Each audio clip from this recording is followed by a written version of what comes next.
E vamos invocar sobre nós a luz, a graça, a força viva do Espírito Santo de Deus, que nos faça compreender, guardar, assimilar essa palavra, e saiamos daqui também renovados, transformados, curados, animados, dispostos a termos uma postura cada vez mais cristã, condizente aos ensinamentos da palavra de Deus. Amém!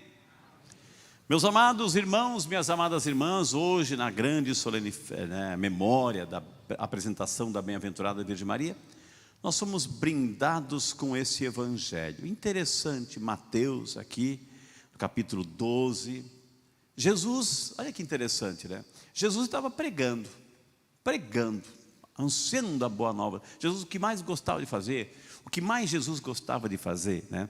Lembrando que Jesus, com que idade ele começou o seu ministério público? Com que idade ele começou? Com 30 anos. Começou com 30 anos. Quanto tempo ele pregou? 3 anos. 3 anos. Interessante assim, porque algumas pessoas perguntam, né? Perguntam assim, poxa, por que Jesus começou com 30 anos, ele sendo Deus, enfim, Filho de Deus? Por que não começou mais cedo? Por que não começou com 15 anos, enfim, com 5 anos, 10 anos, enfim, né? Porque quanto tempo que ele teve depois que ele começou a pregar a palavra? Quanto tempo que ele teve de vida, né? Teve de vida 3 anos, do 30 aos 33, ele então tinha 3 anos para anunciar a palavra. Se ele começasse mais cedo, iam matar ele mais cedo. Se ele começasse mais cedo, iam matar ele mais cedo. Então ele tinha que se preparar para isso. Ele tinha que ter uma maturidade, né? Uma maturidade do ponto de vista físico, emocional, porque quando ele começou, lá quando Maria pediu, Nossa Senhora pediu, filho, eles não têm mais vinho. Mãe, a senhora sabe o que a senhora está me pedindo? Porque se eu fizer esse milagre, eu vou começar, vai ser o meu momento.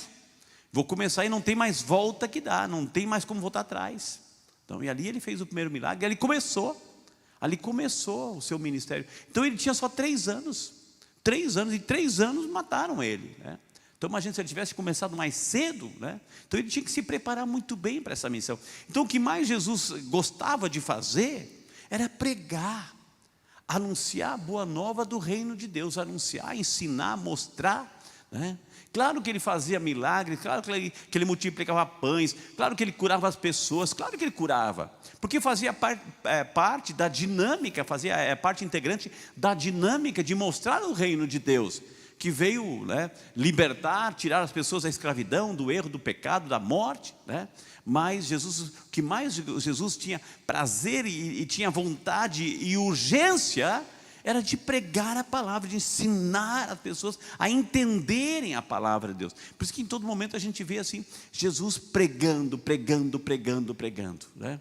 E daqui não foi diferente.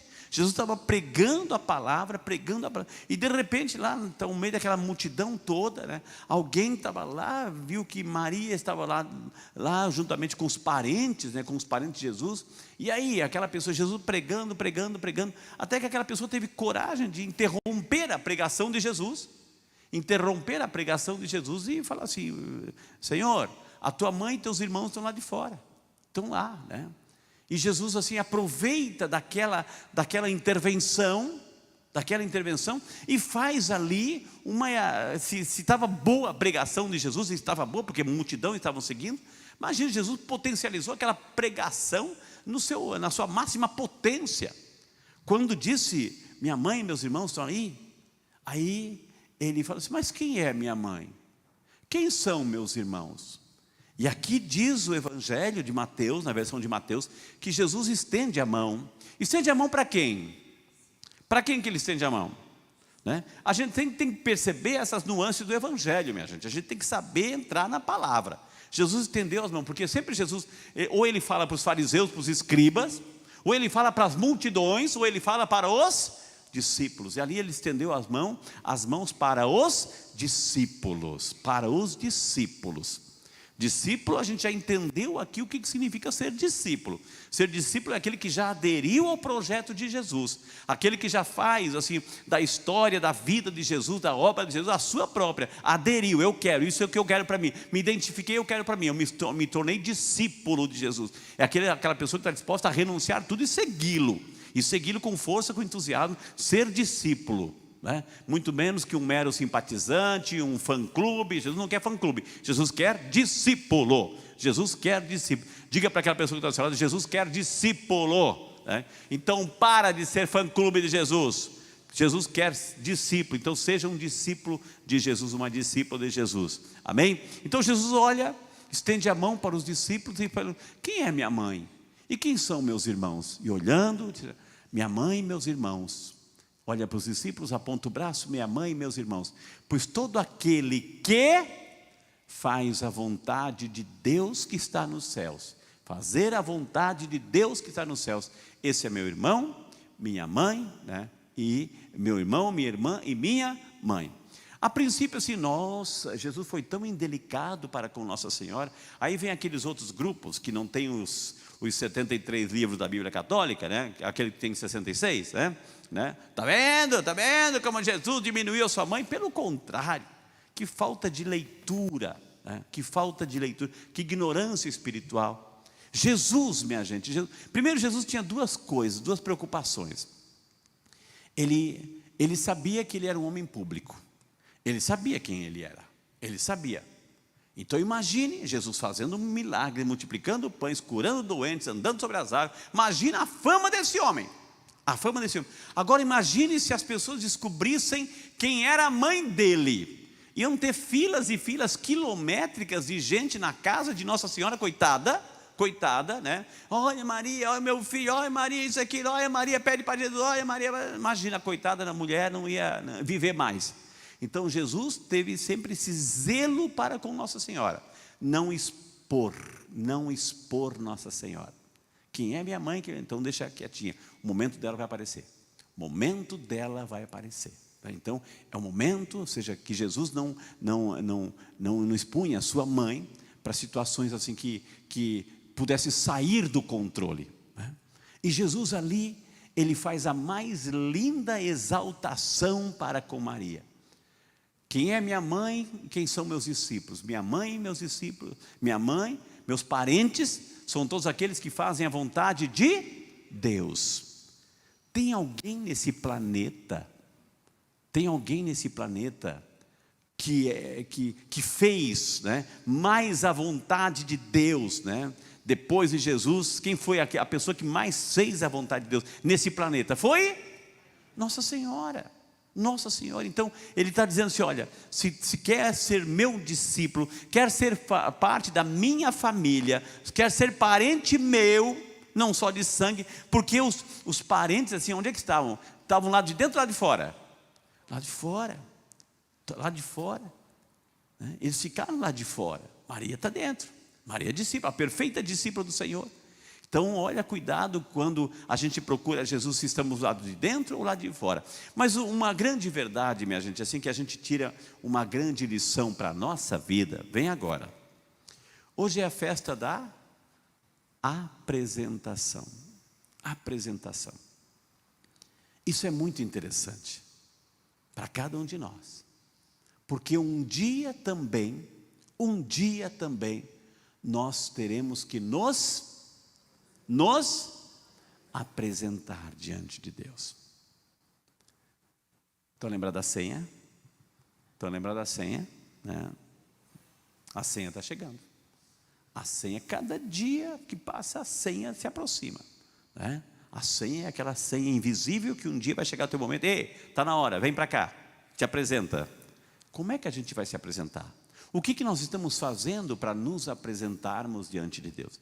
Então a festa de hoje de Nossa Senhora, né, da apresentação de Nossa Senhora com esse evangelho, é um convite para cada um de nós.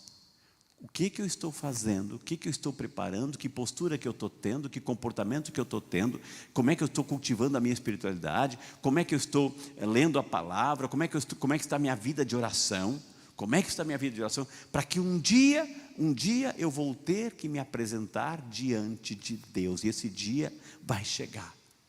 Então que essa festa de hoje, da apresentação de Nossa Senhora, nos motive algumas coisas. Primeiro, para fazermos parte da família de Jesus, temos que fazer a vontade de Deus.